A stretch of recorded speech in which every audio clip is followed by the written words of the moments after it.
ओम नमस्ते जी। आइए कुछ एक बातों पर प्रश्न उत्तर कर लेते हैं। पहली वीडियो में हमने मन वचन वाणी अथवा देह कर्म से किसी को कोई दुख हानि न पहुंचाना, यह अहिंसा का मार्ग है, इससे उल्टा हिंसा। दूसरे में जोर जबरदस्ती। अब देखिए नाम के ऊपर जोर जबरदस्ती कि नाम क्या बदला जा सकता है? क्या नाम वही होता है जो कदापि ना बदले? क्या नाम बदला जा सकता है? कदापि नहीं।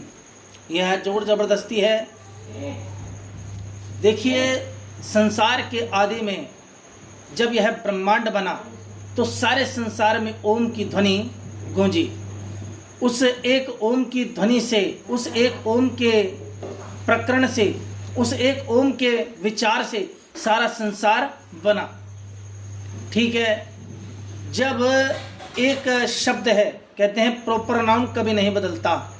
अच्छा, मेरा नाम सर्वजीत है, ठीक है। मैं कल को गाड़ी चलाने लगूं तो लोग ड्राइवर कहने लगेंगे, लेकिन मेरी पहचान किससे है? सर्वजीत से। मैं कल को नाई की दुकान कर लूं और लोग मुझे नाई कहने लगेंगे, लेकिन मेरी पहचान किससे है? सर्वजीत से। अच्छा, कल को मैं हवाई जहाज चलाने लगूं, लोग मुझे पायलट कहेंगे, तो इसका अर्थ ये थोड़ी ना मैं पायलट हो गया, नहीं, मैं फिर भी सर्वजीत हूं। देखिए कल को मैं कोई इंजीनियर का काम करने लगूं तो लोग मुझे इंजीनियर कहेंगे, लेकिन मैं सर्वजीत हूं।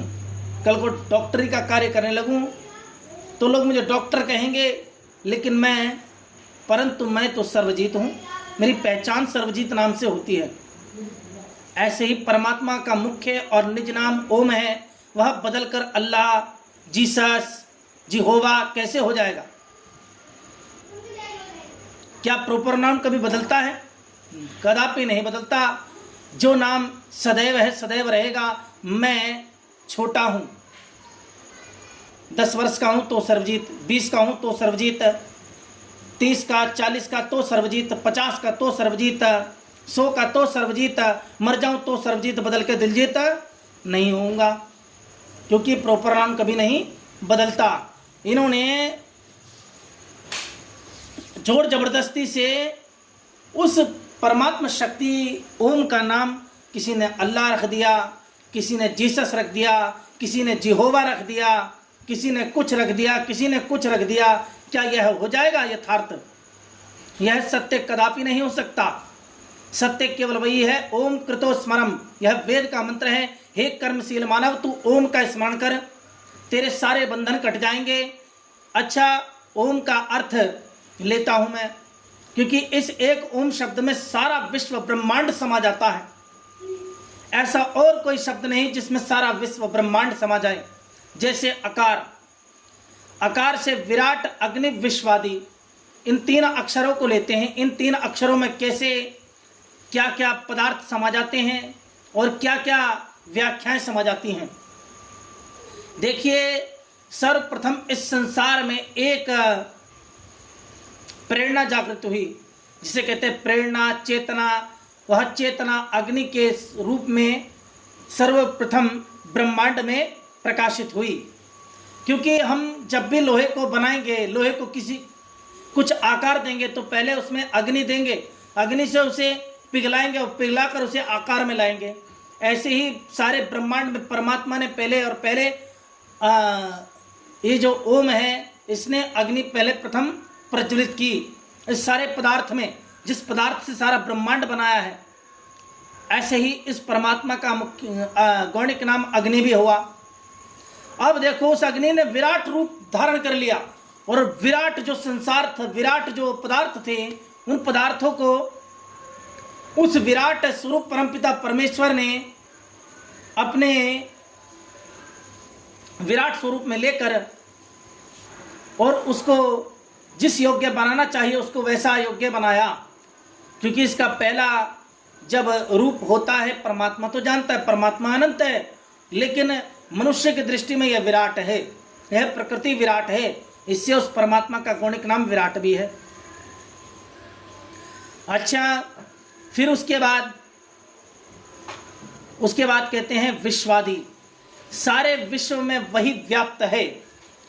इस सृष्टि के कण कण में, इस सृष्टि के बाहर, इस पदार्थ के अंदर, इस पदार्थ के बाहर, जो यह सारा पदार्थ है, जिस पदार्थ से सारा ब्रह्मांड बना है, वह यथावत इस पदार्थ को जानता है और इस सारे पदार्थ में विश्लेषण करता है।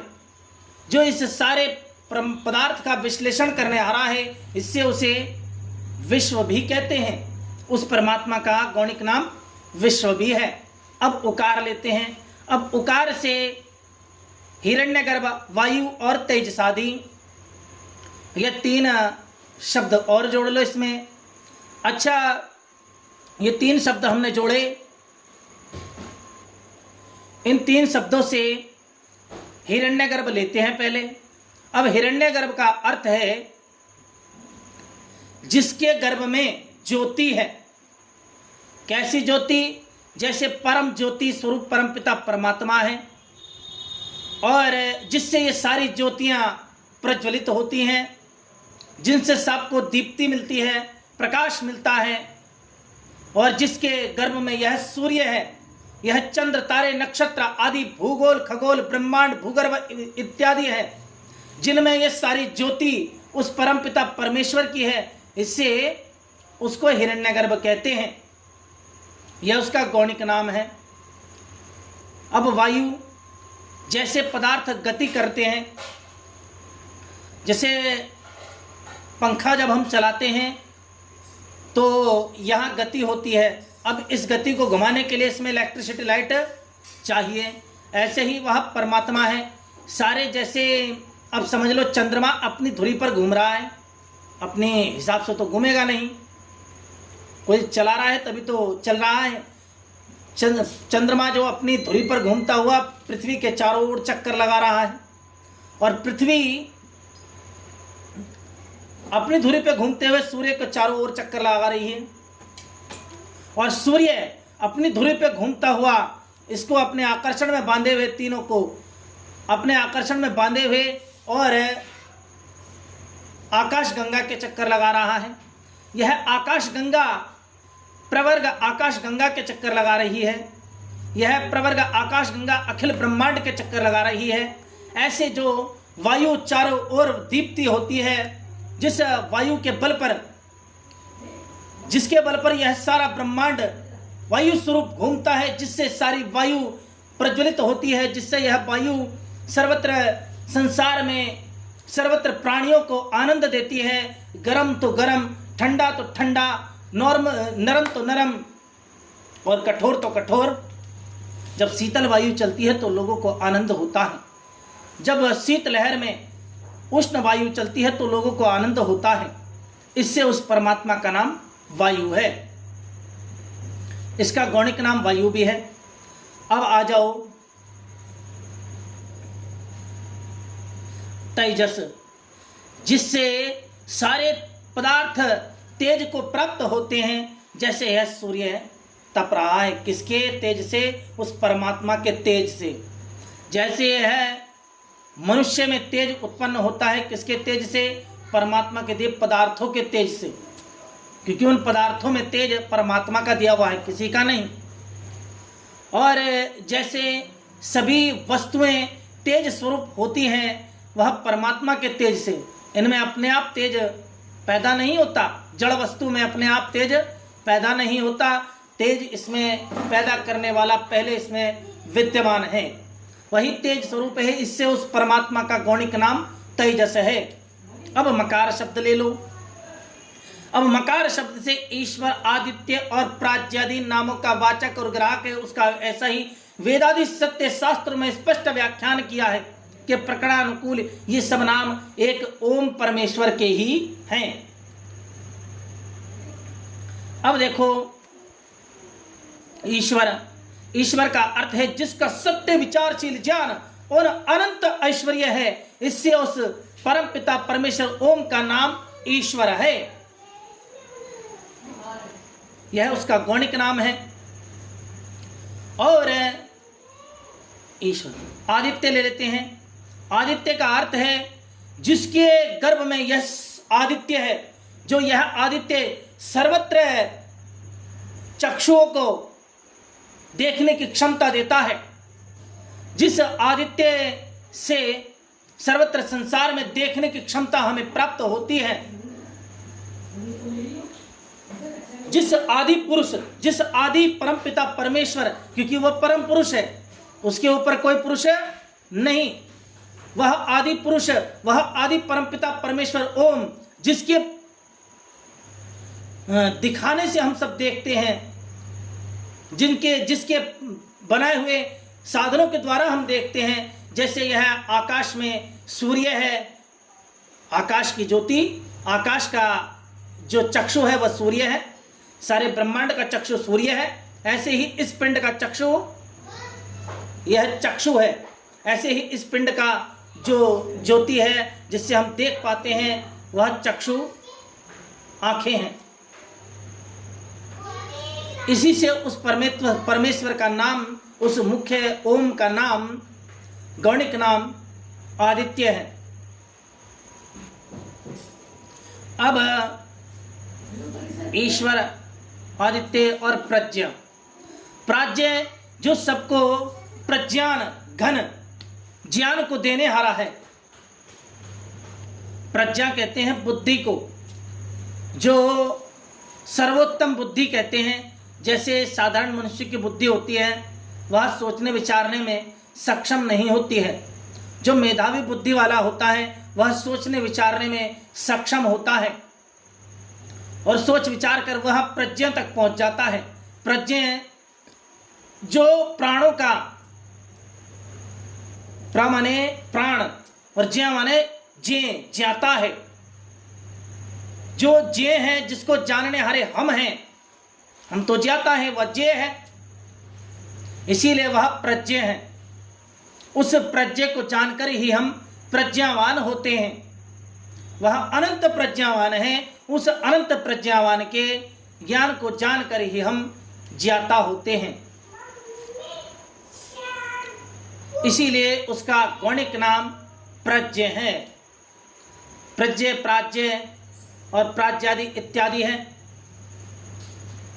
देखिए, मैंने इस एक ओम नाम से 9 शब्द बता दिया आपको, और इस 9 शब्द में सारा ब्रह्मांड समा गया। अब अकार से विराट है, अकार सारे शब्दों में समाया हुआ है। अमात्र और अकार दोनों को मिलाओ तो आ बन जाता है, अकार और ककार को मिलाओ तो का बन जाता है, नहीं तो वो ककार ही रहेगा। खा और आ को मिलाओ तो खा बन जाता है, खा और खकार और अकार को मिलाओ तो खा बन जाता है, नहीं तो वो खकार रहेगा, अकार रहेगा। ऐसे ही इस सारे ब्रह्मांड में अकार को मिलाओ तो ब्रह्मांड बन जाता है, वह विराट ब्रह्मांड बन जाता है। इसीलिए यह अकार से सारे विश्व में व्याप्त है। वह अकार परमपिता परमेश्वर ओम है।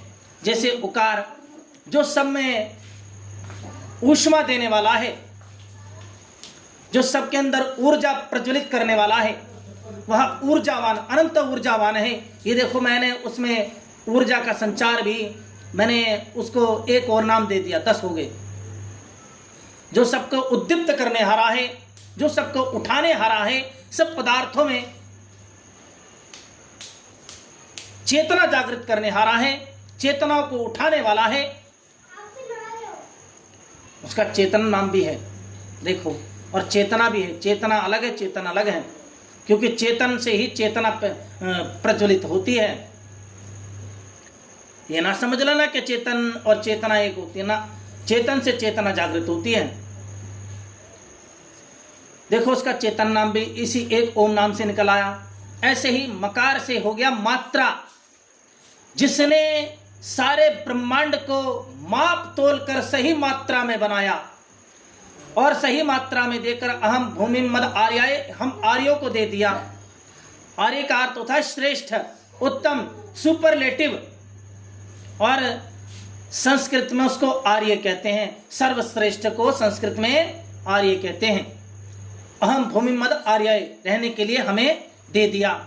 यह लो आर्यो, इस भूमि को तुम मेरे ज्ञान अर्थात वेद, विद जाने धातु से वेद शब्द की उत्पत्ति होती है, जिसका अर्थ है ज्ञान। यह ज्ञान हम सारे मनुष्यों को दे दिया, ये लो तुम इस सृष्टि को मेरे नियमानुकूल चलाओ। परंतु इन्होंने उस नियम को छोड़कर नए नियम बना डाले। एक तो नियम आता है करोड़ों वर्ष पहले, जिसकी उत्पत्ति हुई 1,96,53,117वां वर्ष, 127वां वर्ष आज चल रहा है। ये तो उत्पत्ति सृष्टि के आरंभ से हुई, क्योंकि मनुष्य उत्पन्न हुआ और मनुष्य को उत्पन्न होते उसका मैनुअल भी दे दिया। अब ये नहीं टीवी में बनाऊंगा 1000 साल पहले और दूंगा आज 1000 साल बाद उसका मैनुअल, ये कैसे चलता है। मैं मोबाइल बनाऊं 10,000 साल पहले और उसका मैनुअल, उसको जानकारी, उसकी जानकारी, वो चलता कैसे, उसकी प्रोसेस क्या है, उसकी जानकारी का मैनुअल मैं दूं 10,000 साल पहले, 10,000 साल के बाद दूं, तो क्या मैं मोबाइल चला लूंगा? ऐसा नहीं। जब परमात्मा ने सृष्टि को रचा, इस मनुष्य को रचा, इस ब्रह्मांड को रचा, तो उसने इसका नियम भी रचा और नियम बनाकर मनुष्य को दिया, उसकी आत्मा में प्रकाशित कर दिया। कैसे प्रकाशित कर दिया? जैसे कान मूंद के देखो तो अनेक शब्दों का उच्चारण यहां हो रहा है, अनेक शब्दों का आवागमन यहां हो रहा है।